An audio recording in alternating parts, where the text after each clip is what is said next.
এনিবিমাৰ নিউজৰ পৰা মই শতাব্দী গগৈ নিশাৰ বাতৰিলৈ স্বাগতম জনাইছোঁ। আজিৰ মুখ্য বাতৰি।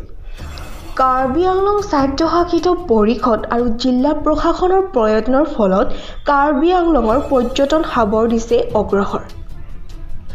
TOAA, ADI-TOI আৰু IATO ২৬জনীয়া দল কাৰ্বি আংলঙৰ বিভিন্ন পৰ্যটন স্থল ভ্ৰমণ কৰে। লাংভুকু আৰু চিলনী বনভোজস্থলী আৰু অন্যান্য ঠাই ভ্ৰমণ কৰে। এই পৰ্যটন সংগঠন মতে কাৰ্বি আংলং জিলাত পৰ্যটন উদ্যোগ আৰু টুৰিষ্ট হাব হিচাপে গঢ়ি উঠাৰ যথেষ্ট সম্ভাৱনা আছে।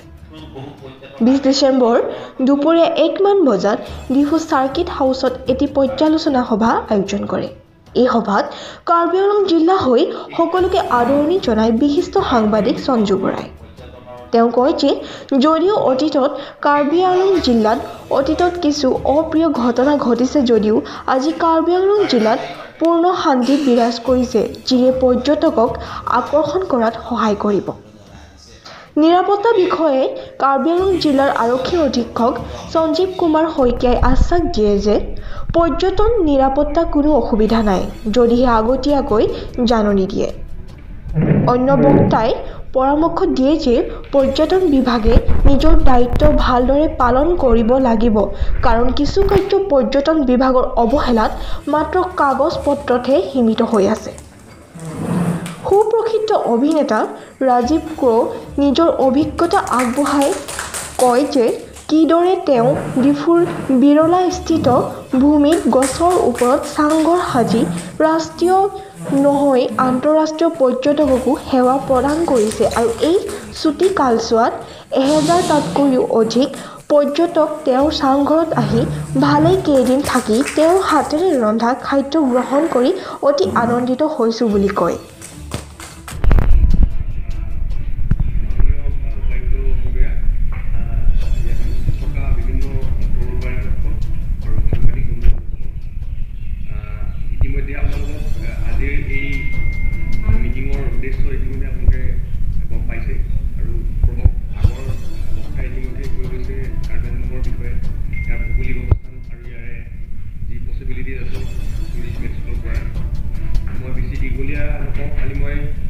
চিকিউৰিটি এংগলত মই দুটামান কথা ক'ব খুজিম। ইয়াত এটা পৰিৱেশ আছিলে এটা সময়ত যেতিয়া অশান্ত পৰিস্থিতি আছিলে আৰু ইয়াত টুৰিজিমটো বাধা আহিছিলে আৰু তেতিয়া বিভিন্ন ধৰণৰ দল সংগঠনৰ প্ৰত্যাহ্বান আছিলে। এতিয়া কিন্তু সেই প্ৰত্যাহ্বান নাইকিয়া হৈছে। গোটেইবিলাক সংগঠন ইতিমধ্যে মেইন ষ্ট্ৰীমলৈ ঘূৰি আহিছে আৰু আমি তেখেতসকলৰ লগত খুব ক্ল'জ মনিটৰিঙত আছোঁ আৰু গোটেইবিলাক সংগঠন ইতিমধ্যে আমাৰ ৰেজিষ্টাৰ্ড হৈ পেলাই আইডাৰ চাৰাণ্ডাৰ্ড অৰ চিজ ফায়াৰত আছে। গতিকে সেইবিলাক সংগঠন আমি কনফিডেঞ্চত আছে বুলি ভাবিছোঁ। গতিকে যদি আপোনালোকে এনেকুৱা ধৰণৰ এটা চাৰ্কিট ভাবে যে কাৰ্বি আংলঙত এটা আপোনালোকে মই ভাবোঁ এক্সপাৰ্টে আপোনালোকৰ নিজৰ মাজত এক্সপাৰ্ট থাকিব। এটা চাৰ্কিট যদি আপোনালোকে তৈয়াৰ কৰে, যিটো চাৰ্কিটত আপোনালোকে ভাবিব প্ৰথমতে আমি এইখিনি চাৰ্কিটত সোমাম, সেইটো চাৰ্কিটত প্ৰপাৰ চিকিউৰিটি এনচিয়ৰ কৰিবৰ কাৰণে আমি যি ব্যৱস্থা ল'ব লাগে আমি সেই গ্ৰহণ কৰিম। চ' ডেট মানে মই অনুৰোধ জনাম সেই চাৰ্কিটটো বনাই থাকি আমি আগতীয়াকৈ জনাব পাৰোঁ, সেইমতে মেপিং কৰি পেলাই আমি আমাৰ যাতে ডেপ্লয়মেণ্ট কৰিব পাৰোঁ, আমি যাতে আমাৰ তেনেকুৱা চিকিউৰিটি এংগলত যি ব্যৱস্থা ল'ব লাগে সেইটো পাৰোঁ। গতিকে সেইখিনি কৰিলে তেতিয়া আমি চিকিউৰিটি এংগলত আপোনালোকে কোনো ভাবিবলগীয়া নাই, খালি মেপিংটো আমাক আগতে দিব। চ' ডেট আমি সেই মেপিঙৰ ওপৰত বেছ কৰি পেলাই আমাৰ য'ত মানুহ ক'ত প্ৰয়োজন হ'ব আমি ভাবি পেলাই সেইমতে আমি থওঁ আৰু আমি ইয়াত ছেফটি এণ্ড চিকিউৰিটি কম্প্ৰমাইজ নহ'ব। আমি আপোনালোকক জনাব বিচাৰিছোঁ আৰু যদি কিবা ফাৰ্ডাৰ কিবা মিটিং হয়, কিবা যদি ডেভেলপমেণ্ট হয় মোক জনাব পাৰিব আৰু মই সহযোগিতা কাৰ্বি আংলং পুলিচৰ হৈ মই এইখিনি জনালোঁ আৰু ইয়াতে কৈ মোৰ বক্তব্য সামৰিছোঁ। ধন্যবাদ। নমস্কাৰ জনাইছোঁ।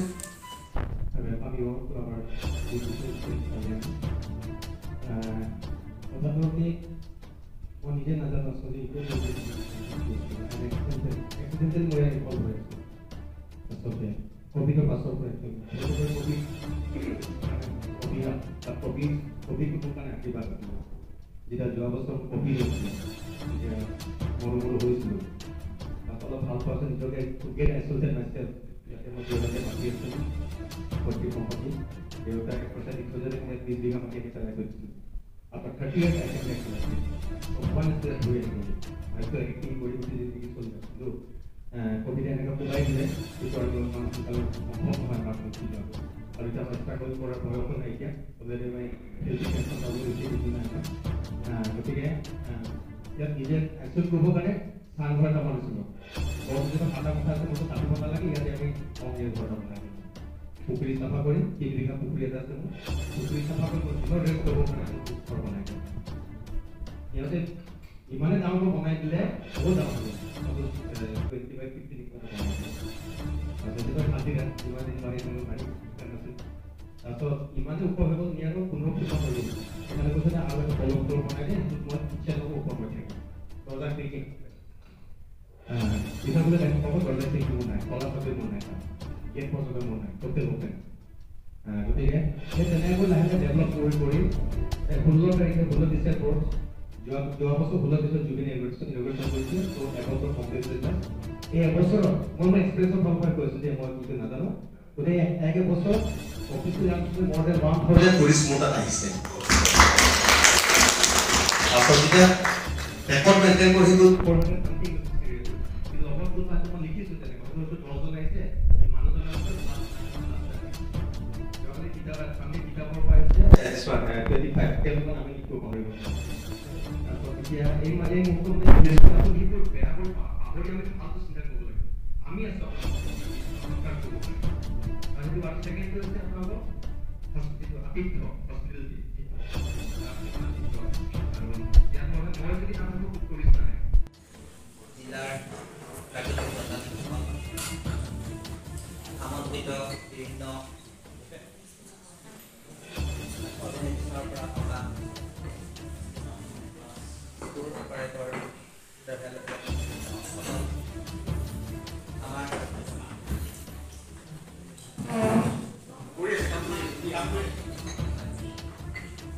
আমাৰ জিলাখনৰ বিশিষ্ট ব্যক্তিসকলৰ লগতে